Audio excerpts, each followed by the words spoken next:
Hello, everyone.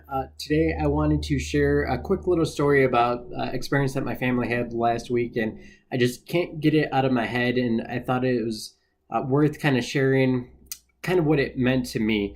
And I'll kind of sum it up before I dive into the story. But basically, just because you're working with an expert, that's not necessarily always good enough.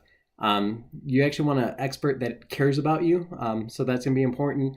You're going to want an expert that knows you, and those are some of the things that played into the experience that happened last week for my family. So, my son came down with a fever. It was rising pretty quickly, and it was the middle of the night. So we decided to go to the emergency room, and everything was fine. Like, they were taking good care of us.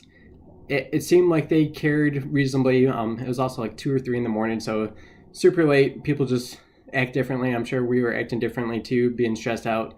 This is the first time our 1-year-old son had been sick, and they ran a couple of tests, and one of the x-rays, supposedly it showed something that indicated pneumonia, but they did say that it was not typical looking of what they would see, but they still highly suggested that we put our son on antibiotics. We had called his normal doctor the day before, and we were originally planning to wait to meet him before the temperature kept skyrocketing overnight. And so we decided to hold off giving our son antibiotics until we had a chance to talk with him, because he's really great. He does know us, and every time that we're in there, he explains things thoroughly in a way that makes us feel better about whatever the situation is that we're talking to him about. So the next day, ultra tired, roll into the doctor's office, and he was stunned that the ER doctor prescribed antibiotics, because what he was looking at in the x-ray was perfectly normal, nothing to be concerned about in any way, and that our son most likely had this one particular infection. I don't know the exact wording. My wife is better on the medical terminologies, but whatever roseola is what our son had, and he described it pretty perfectly. He said there's no way to know for sure, but what would happen is basically his fever would go away, and then he'd have a rash that's not scratchy or anything, but we won't know for sure it's roseola until it actually occurred. And sure enough, Sunday rolled around, rash came, fever went away, and we just felt like our doctor was a genius, and we wanted to tell everyone we could. We wanted to message them, say like, holy smokes, can't believe you knew that.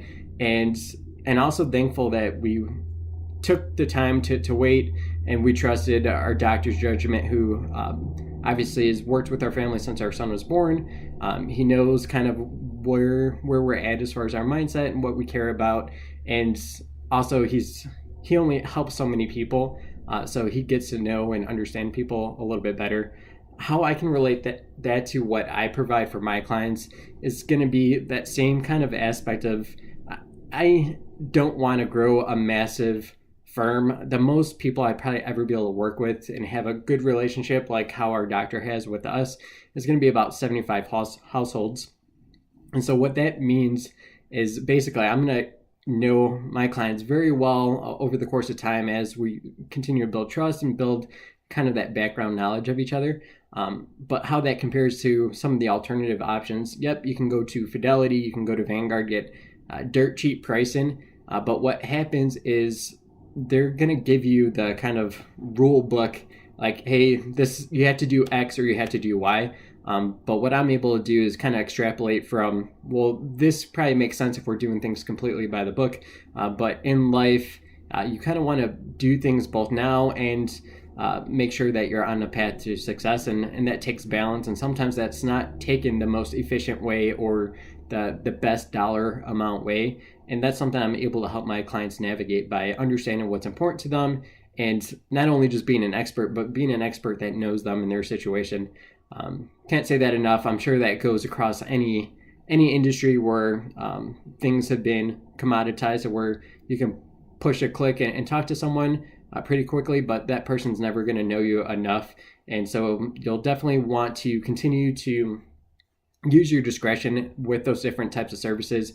There's going to be great uses for them 80% of the time, 90% of the time, but really all it takes is like a 10% chance of something very inadvertent or unexpected going wrong that could have been avoided, just having an expert that also knows you and cares about you being in your corner. So just wanted to share that with you guys. Hopefully it's helpful and insightful as far as how you approach things in your life, as far as the experts, the people that you have around you, the team that you're building up to kind of help you navigate the parts of life that are not in your expertise and not something that you went to school for, or in a lot of cases like finances, something that you may not particularly enjoy researching as well. So enjoy the upcoming weekend, and yeah, just keep thinking about that.